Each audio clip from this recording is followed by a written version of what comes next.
Madame, Monsieur, bonsoir et bienvenue à votre première édition du soir sur Al-Oula. Activité royale en ouverture de cette édition, Sa Majesté le Roi Mohammed VI inaugure et visite plusieurs projets d'envergure inscrits dans le cadre de la restructuration et du développement du complexe portuaire de Casablanca, visant à conforter le rayonnement économique et touristique de cette métropole. Ces projets ont pour vocation de consacrer la métropole de Casablanca en tant que pôle économique et financier de premier plan à l'échelle du continent, pleinement ouvert sur l'international, mobilisant des investissements de l'ordre de 5 milliards de dirhams.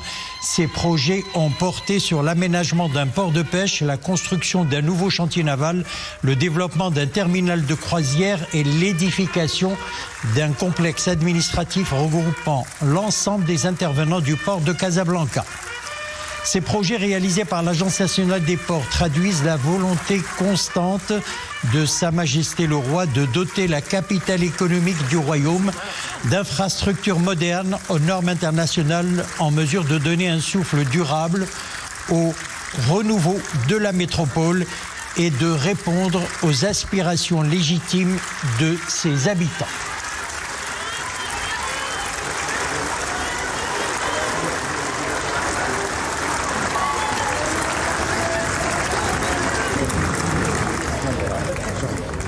Ainsi, le souverain a inauguré le nouveau port de pêche, 1,2 milliard de dirhams, qui devra participer à l'amélioration de la sécurité et des conditions de vie et de travail des pêcheurs de la ville, à la création d'un environnement meilleur de commercialisation et de valorisation des produits de la mer, à l'organisation du secteur de la pêche côtière et artisanale et au développement d'activités connexes. Ce port, destiné à recevoir plus de 260 barques de pêche artisanale et près de 100 bateaux de pêche côtière, est équipé d'une infrastructure donc intégrée d'accueil et de commercialisation des produits de la pêche, notamment une halle aux poissons de nouvelle génération à proximité des lieux de débarquement, une unité de gestion des contenants normalisés, 3 unités de fabrication de glace, des locaux pour armateurs, mareyeurs et canotiers et un foyer pour marins.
Sa Majesté le Roi s'est ensuite rendu au nouveau chantier naval du port de Casablanca qui ambitionne de restructurer et de développer le secteur de la construction et de la réparation des navires au Maroc, d'attirer davantage d'investissements dans ce domaine, de répondre à la demande nationale en la matière et à une partie de la demande internationale, et de conforter la place du royaume sur le marché mondial, mobilisant un investissement de l'ordre de 2,5 milliards de dirhams. Ce projet a porté sur la réalisation d'une cale sèche de 240 mètres de longueur, 40 mètres de largeur et 8,10 mètres de profondeur, pouvant accueillir des bateaux de 220 mètres de longueur et 32 mètres de largeur, l'aménagement d'une plateforme élévatrice de dimension 150 mètres sur 28 mètres et d'une capacité de 9700 tonnes, ainsi que d'une darse de 60 mètres de longueur, de 13 mètres de largeur et de 8,7 mètres de profondeur, équipée d'un élévateur à sangle d'une capacité de 450 tonnes. Ce chantier qui a concerné également l'aménagement de terre-plein de 21 hectares et de quais d'armement de 660 mètres de longueur s'inscrit en droite ligne de la vision éclairée de Sa Majesté le roi Mohammed VI, que Dieu l'assiste, en faveur du développement d'une industrie navale nationale. Le souverain a ensuite inauguré le nouveau terminal de croisière du port de Casablanca, 720 millions de dirhams, une infrastructure aux normes internationales qui tend à renforcer l'attractivité de la métropole et à accompagner le développement du secteur touristique, notamment le tourisme de croisière, avec une capacité donc annuelle d'accueil de 450 000 croisiéristes. Ce projet destiné à recevoir des navires allant jusqu'à 350 mètres de longueur et 45 mètres de largeur avec une profondeur de 9 mètres a consisté en la construction d'une gare maritime, l'aménagement d'un quai de débarquement d'une longueur totale d'environ 650 mètres, la mise en place de 3 passerelles, une passerelle fixe et 2 mobiles, outre l'aménagement d'une aire de stationnement d'une capacité de 44 autocars.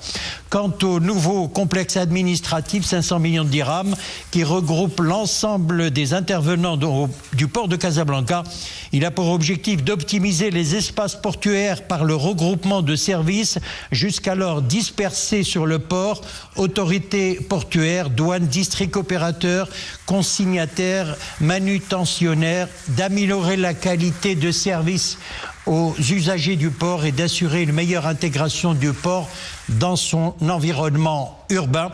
Ces projets d'envergure qui contribuent à la modernisation donc profonde du complexe portuaire de Casablanca, tout en diversifiant ses vocations, viennent conforter la dynamique dans laquelle s'est engagé le royaume sous l'impulsion de Sa Majesté le roi Mohammed VI, et ayant permis donc de redessiner le paysage portuaire national grâce notamment aux grands ports à conteneurs de Tanger Med et des futurs ports de Nador West Med et de Dakhla Atlantique. Nous y reviendrons ultérieurement. Comme tous les jeudis, c'était la réunion du Conseil de gouvernement présidé par Aziz Akhnouch, l'occasion d'adopter le projet de loi modifiant et complétant la loi relative aux établissements de crédit et organismes assimilés, ainsi que la loi portant statut de Banque El Maghrib. 2 projets de décret ont été également adoptés. Le premier modifie et complète le décret portant l'application de la loi relative à la lutte contre le dopage dans le domaine du sport. Le second fixe le montant des indemnités octroyées aux membres de la commission d'évaluation et de sélection et de la commission d'organisation du prix des conventions collectives de travail. Le Conseil a par ailleurs examiné une convention entre le gouvernement marocain et le gouvernement burundi, convention relative à la non-double imposition en matière d'impôt sur le revenu et à la lutte contre l'évasion et la fraude fiscale, conclue le 12 mai 2025 à Rabat. L'Académie internationale de la francophonie scientifique a tenu aujourd'hui à Rabat son 2e conseil d'administration. L'événement coïncide avec le colloque international organisé par cette même académie consacré aux industries créatives et culturelles, un secteur en plein essor au Maroc, devenu en quelques années un pilier stratégique du développement économique et de la diplomatie culturelle. Hanan Arsalan et Amin Cherkaoui ont assisté à ce colloque. Le commentaire est signé Nissim El-Hamdaoui. Les industries créatives et culturelles sont en passe de devenir de puissants moteurs de croissance dans les économies. Des domaines comme le cinéma, la musique, la mode, le design ou encore les jeux vidéo façonnent les identités nationales. Mais ils créent également de l'emploi et attirent des investissements. Ce n'est donc pas pour rien que cette économie créative est au cœur du débat lors de ce colloque international organisé par l'Académie internationale de la francophonie scientifique. Le choix du Maroc pour abriter cet événement n'est pas fortuit. Chacun connaît la place, l'importance, le poids de tout ce que la planète culture représente pour nous au Maroc. Nous sommes un pays leader, nous sommes un pays en mouvement, nous sommes un pays où la création est de plus en plus, je dirais aujourd'hui, performante et en même temps reconnue et incarnée par des jeunes. En effet, la jeune génération est à la fois consommatrice et productrice de contenu. Sa maîtrise des technologies numériques a permis d'insuffler une belle dynamique dans ce secteur au niveau de l'espace francophone. Mais cette jeunesse gagnerait à affûter encore plus ses armes pour porter davantage cette industrie. Parole d'expert. Nous abordons la formation des jeunes dans ces domaines considérés comme pourvoyeurs d'emplois et créateurs de richesses. Les jeunes d'aujourd'hui ont la capacité d'innover dans le cadre des économies modernes. La problématique qui se pose au niveau de l'espace francophone, en particulier, est le manque de formation des jeunes dans ce secteur. La question est largement débattue. À travers la promotion des industries créatives et culturelles, les jeunes de l'espace francophone auront la chance de faire monde, en prenant du plaisir à créer. Toute une chaîne de valeur est donc enclenchée pour asseoir un vrai écosystème créatif local. Dans l'actualité également, la météo, quelques jours de l'arrivée officielle donc de l'automne. L'été refuse donc de lâcher prise. Cette vague de chaleur continuera de sévir demain encore. Début de rafraîchissement samedi. Ailleurs, des averses orageuses localement fortes avec rafales de vent sous orage concernent en ce moment les provinces de l'Haouz, Ifrane, Beni Mellel, Azilal, Chichaoua et Khnefra. La direction générale de la météorologie a émis un bulletin d'alerte jusqu'à 21h ce soir. La hauteur des pluies devrait atteindre les 30 mm par endroit.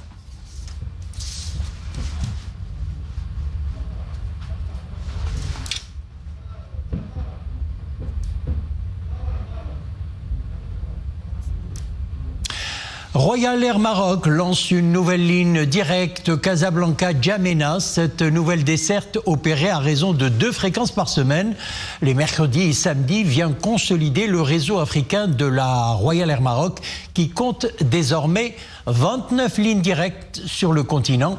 Le vol inaugural a décollé hier soir de l'aéroport Mohamed V de Casablanca. Leila Asli, Achour Ben Saoud et Iman Ablo.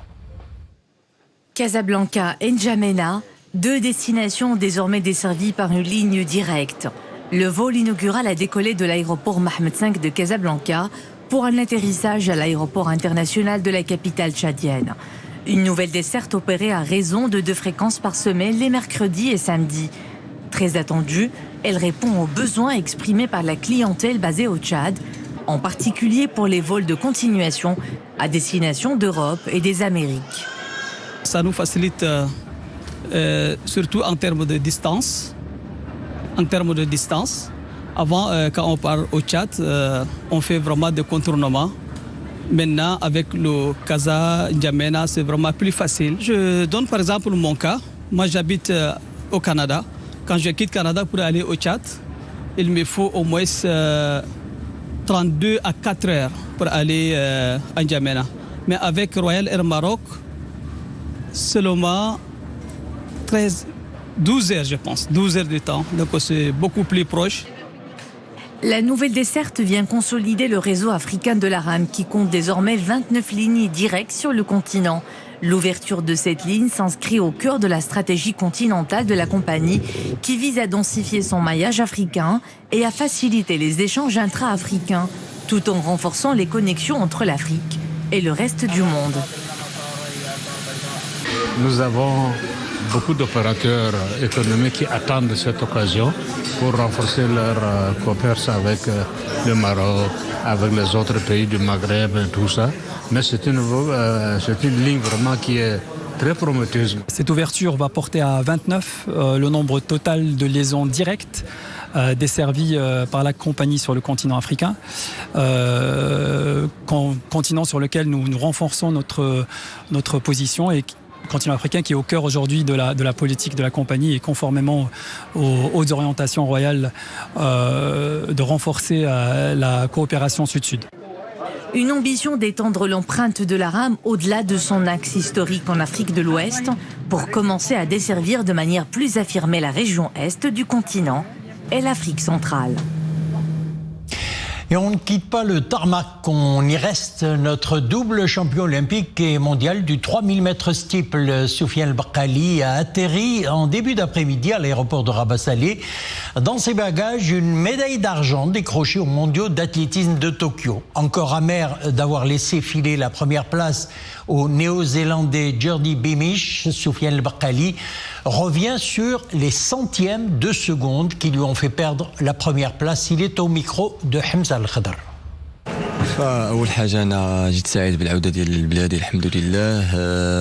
Je suis heureux d'être de retour dans mon pays. J'avais l'habitude d'amener de l'or. Aujourd'hui, c'est une médaille d'argent. Je l'ai accepté avec quand même de l'amertume. Je n'arrive toujours pas à croire ce qui s'est passé tout près de la ligne d'arrivée. J'ai perdu la première place en un clin d'œil, mais c'est ça le sport.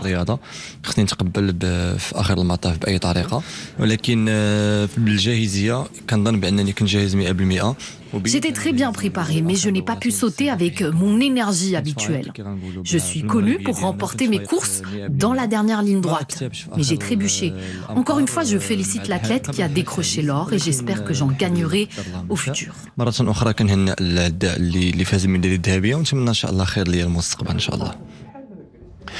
De l'athlétisme au ballon rond, la sélection nationale de football disputera le 9 octobre prochain un match amical face à son homologue bahreïni. C'est l'annonce faite par la Fédération royale marocaine de football.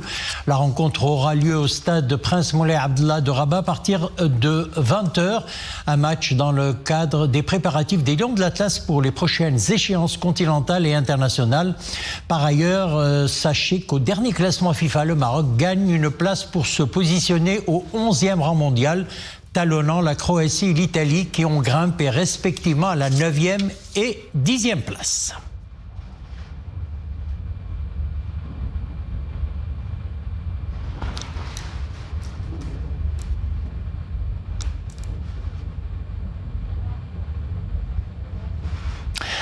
À Marrakech, on ne roule pas, on parade. C'est du moins ce que font les personnes au volant du Lampago. Le tricycle rétro-chic, il est écolo, silencieux et élégant. Et après avoir conquis Dubaï et Miami, il arrive dans la cité ocre. Le Lampago garantit à ses utilisateurs des balades pour un défilé de style assuré, une nouvelle manière de rouler propre et écologique dans l'air du temps. Voici un petit tour en compagnie de Hassan Mskour, Amina Allem, Ayoub Chilouah et le récit est signé Maria Aoued. Inspiré des Vespa italiennes et des voitures de collection des années 50. Ces drôles de petits engins aux allures de tricycle électrique éco-friendly ne passent pas inaperçus. Avec leur style rétro et leur couleur fluo. Ces petits bolides silencieux atteignent, tenez-vous bien, jusqu'à 25 km/h et se rechargent en 2 heures seulement. Autant dire que leur mise en circulation est très attendue. Ce qui est bien, c'est que Hadi Meshi, Tonobila, Meshi, c'est pas une voiture ou la tricycle. Ça, c'est un petit bijou. Je fais design de la kifage d'air entre moderne ou vintage. Nous fêtons le lancement officiel de ces petits engins 100% électriques. Ce concept vient de Turquie. Il est insolite et il permettra de transporter les touristes partout dans le centre-ville de Marrakech.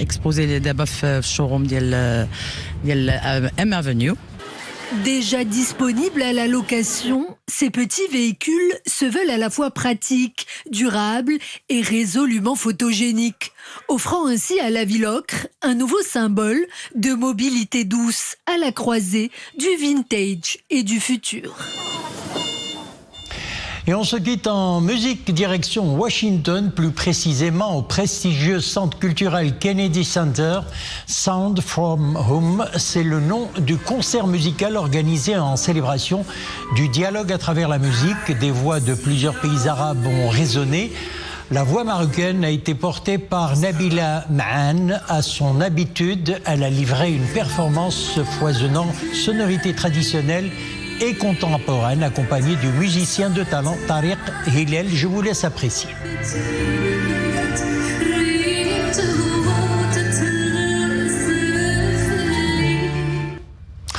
Voilà, c'est la fin de notre édition. Merci de l'avoir suivi. À demain.